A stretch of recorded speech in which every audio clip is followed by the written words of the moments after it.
Whether you are running a personal blog or a business website, sometimes you might want to disable a user profile from accessing your website without deleting the profile. Whatever the reason, I've got you covered with an easy step-by-step guide on how to disable user profiles in WordPress.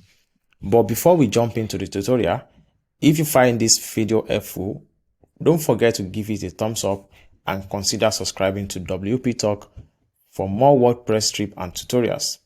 Now, let's dive into how to disable user profiles in WordPress. So log into your WordPress, okay? Then click on user or users.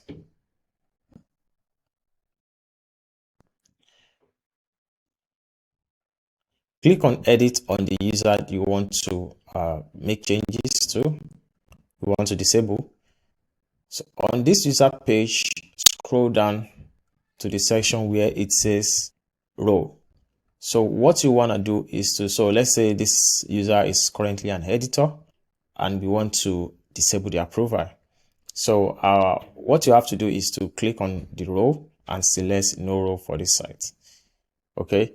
After that, you just click on update user and it's done. All right, so let's see the user profile now.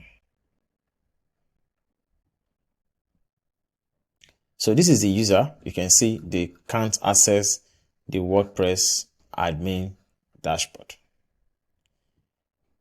All right, so if you don't want the user to even log in at all, there is another way you can do that.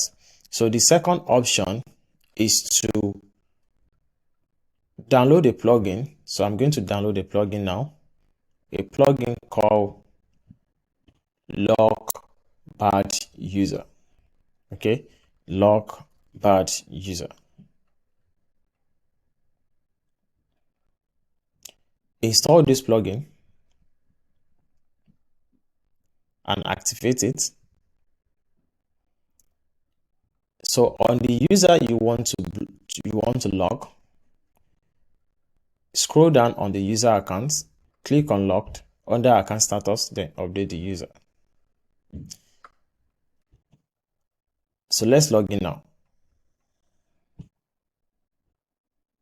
You can see it will show you an error. It won't allow the user to log in. So the user will see this error, your account has been locked. So thank you guys. Thank you for watching my video. If you like this video, give it a thumbs up and share with your friends. Cheers.